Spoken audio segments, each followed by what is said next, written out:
Buenos días tengan todos ustedes, pueblo de Venezuela, amigos de los medios de comunicación nacional e internacional que hoy nos acompañan. Esta sería la primera rueda de prensa de este año 2020. Antes de empezar, por supuesto, darle a todos un feliz año 2020, que sea de paz y bien, de prosperidad, de mucho trabajo, de muchas victorias para nuestro pueblo y obviamente de mucho trabajo para este Ministerio Público, que arranca de entrada esta rueda de prensa condenando el cobarde pronunciamiento de un grupo de criminales, de terroristas, que armados y encapuchados, cobardes porque lo hacen de manera siempre anónima, quieren darle continuidad, por cierto, a un hecho del cual hoy vamos a hablar con detalle, como tiene que ser, demostrando justicia, demostrando persecución del delito penal, de la acción en contra de la paz pública, y que revela la actuación inmediata, en este caso del Ministerio Público, de los órganos auxiliares de justicia, para combatir el terrorismo en todas sus formas en nuestro país. Hace apenas unas horas, repito, un grupo, digamos, marginal del núcleo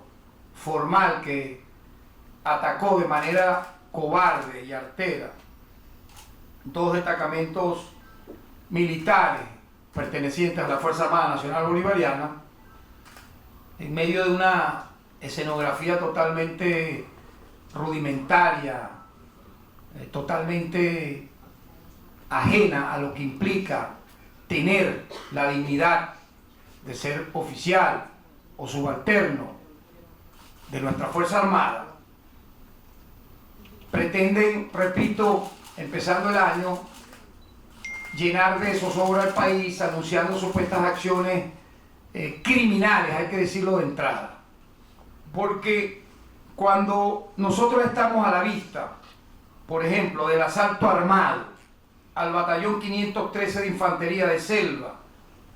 Mariano Montilla, y el intento frustrado de la toma del escuadrón 5102 de caballería motorizada, ocurrido el 21 de diciembre en el municipio de Gran Sabana del estado Bolívar, estamos hablando de qué.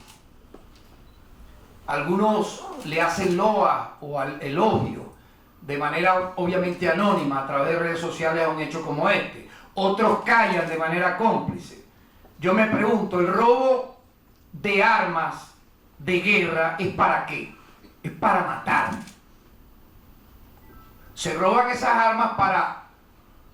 promover el crimen, asesinato de venezolanos. Es lo primero que hay que decir. Por lo tanto, calificar a estos criminales como lo que son, terroristas, asesinos, que de manera indigna, si alguna vez pertenecieron a nuestra Fuerza Armada Nacional Bolivariana, hoy están degradados en todas sus maneras. Nadie puede excusar querer entrar a un debate político en este país asaltando un cuartel, por más alejado que este esté, de manera, repito, cobarde, para luego decir que el robo de las armas, de las granadas o las municiones es para una fiesta patronal, es para ser usada en una especie de acto folclórico, estilo fuegos artificiales. No, esas armas son para matar a un venezolano, a una venezolana de buena voluntad, como ha ocurrido en algunos intentos criminales en el pasado, de sujetos como estos que, encubiertos en una presunta actividad pseudo-politiquera, pretenden ganar adeptos que no lo van a tener. En este sentido, yo voy a informar a la opinión pública nacional que esa acción terrorista ocurrida el pasado diciembre, que la denominaron de manera, vamos a decir también infame, como la Operación Aurora, fue dirigida y planificada por efectivos militares en situación de reserva activa, desertores y exfuncionarios policiales que se encuentran en el exterior, así como por personal civil y miembros, algunos pocos miembros de la etnia indígena Pemón. Este grupo de delincuentes, de criminales, de terroristas, robó una cantidad de armamento, entre la cual se encuentran 131 fusiles AK-103, 9 cañones Carl Gustav, 5 lanzagranadas MK-15, 5 escopetas Remington, 2 ametralladoras MAC, 209 granadas MK-15, 99 bayonetas fusil AK-103, 3 lanzacohetes, 6 pistolas, además de miles de cartuchos con municiones para todas estas armas. Quien me diga que el asalto a estos puestos militares y el robo de estas armas es para promover actividades pacíficas, en verdad está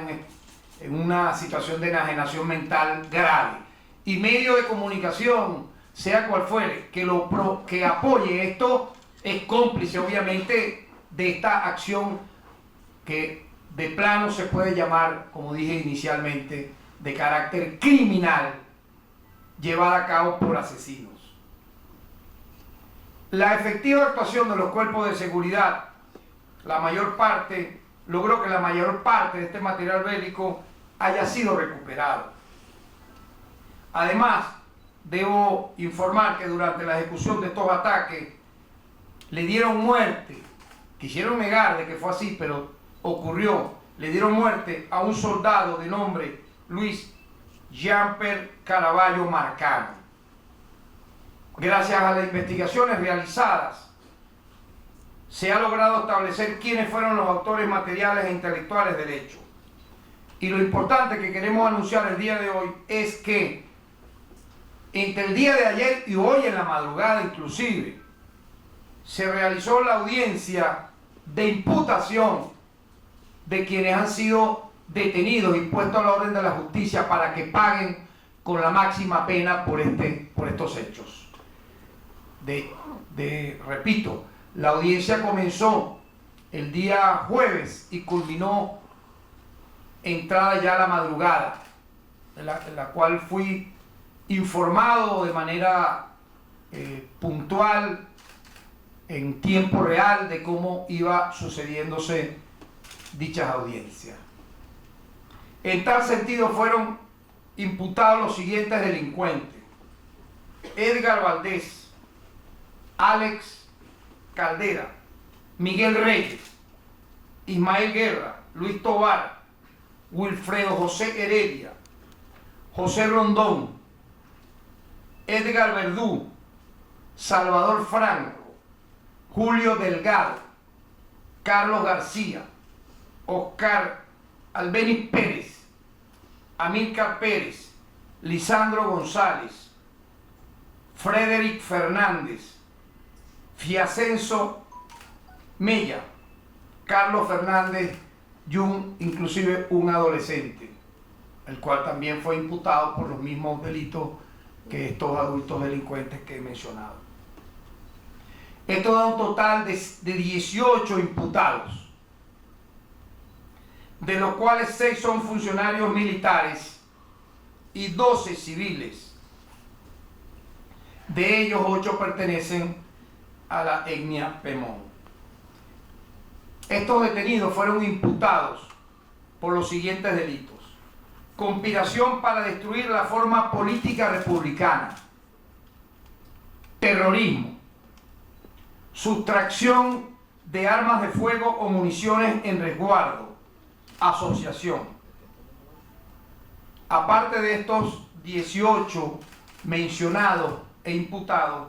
hay otros 15 pendientes por capturar. Y obviamente se están haciendo los trabajos de inteligencia y de investigación para lograr esa detención de manera temprana. Yo quiero destacar en materia de extradición, cuando fuimos notificados, enterados, informados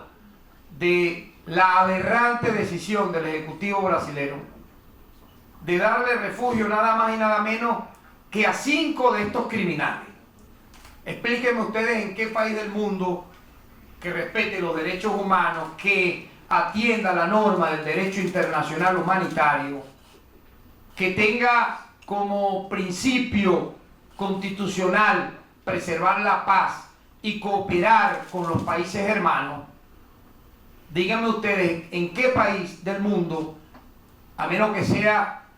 una democracia implosionada, a menos que sea una dictadura de facto, liderada por una persona que practique la xenofobia, el racismo, la violación masiva de derechos humanos, la segregación de en todas sus maneras, a menos que sea un régimen así, puede darle refugio a 5 delincuentes que hayan participado en los hechos que anteriormente he descrito? Pues lamentablemente lo hizo el Ejecutivo brasilero, violando todas las normas internacionales, inclusive los principios de la Organización de Naciones Unidas. En tal sentido, el Ministerio Público inició un proceso de extradición activa de un grupo de estos investigados implicados en estos criminales hechos, donde, repito, hay un soldado asesinado, que obviamente para el régimen brasilero no vale nada. Están implicados en, repito, hechos de sangre, aparte del asalto a estos puestos militares. Nosotros en este sentido estamos requiriendo a las autoridades de Brasil, y así le enviamos una comunicación a el fiscal general de Brasil, que, como se puede observar, aquí tenemos la comunicación que nosotros le enviamos en el mes de diciembre, ocurridos estos lamentables eventos, y la respuesta para algunos que todavía dudan que uno pudiese tener la legitimidad de este cargo,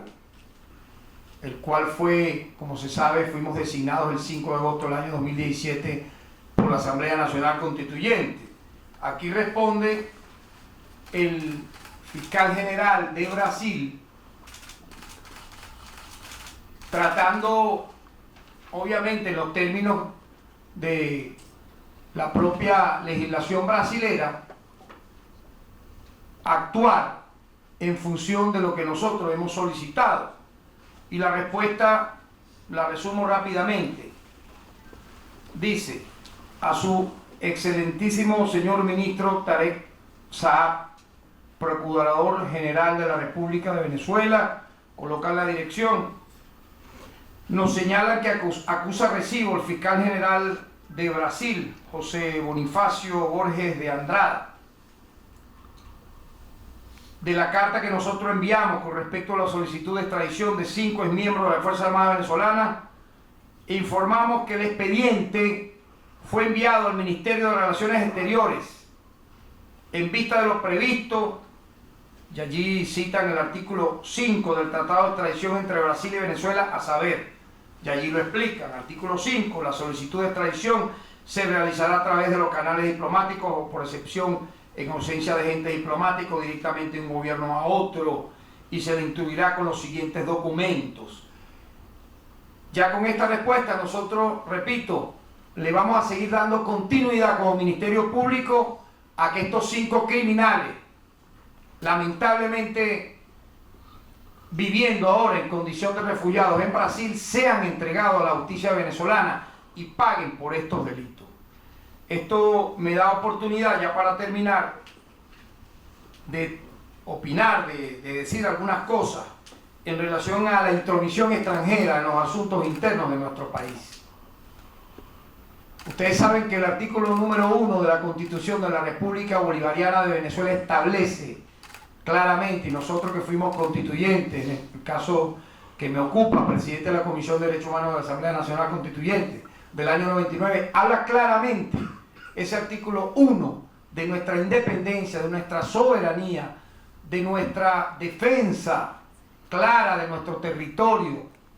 y de no permitir este tipo de intromisiones extranjeras, que la hemos visto en escalada desde el año 99 a la fecha, han ido creciendo estas escaladas, inclusive tuvieron momentos picos como el apoyo de potencias extranjeras, obviamente Estados Unidos de América, la primera, para derrocar al presidente Hugo Chávez el 11 de abril del año 2002, quien fue, obviamente, a través de la unidad cívico-militar, devuelto a Miraflores en una jornada épica que todavía recordamos. En este sentido, como fiscal general de la República Bolivariana de Venezuela, hago un exhorto a la comunidad internacional para que cesen de una vez por todas, empezando este año 2020, las intromisiones en nuestros asuntos internos. El derecho de autodeterminación es un derecho humano fundamental. No solamente son los derechos individuales, hay que recordar que el derecho a la autodeterminación es un derecho humano, fundamental de los pueblos, reconocido por la Carta de Naciones Unidas y los tratados internacionales de derechos humanos. Por ello, ningún miembro de la Organización de Naciones Unidas, en sus relaciones internacionales, puede recurrir a la amenaza o al uso de la fuerza contra la integridad territorial o la independencia política de cualquier Estado. Hacerlo obviamente ultraja la Carta de Naciones Unidas, ultraja la Declaración Universal de los Derechos Humanos. En los últimos días nosotros hemos observado cómo funcionarios de los Estados Unidos han amenazado a diputados de la República para obligarlos a elegir el candidato que les dé la gana a ellos. Algo increíble. O sea, ya no es solamente la amenaza con una intervención militar, ya no es solamente con las sanciones criminales que afectan al pueblo de Venezuela, a usted ama de casa, a usted trabajador, a usted estudiante, joven, padre de familia. Esas sanciones no son contra 5, 10 o 15 o 20 personas, son contra más de 30 millones de venezolanos. Entonces no solamente son esas sanciones criminales violatorias a los derechos humanos colectivos de los venezolanos, no solamente es la amenaza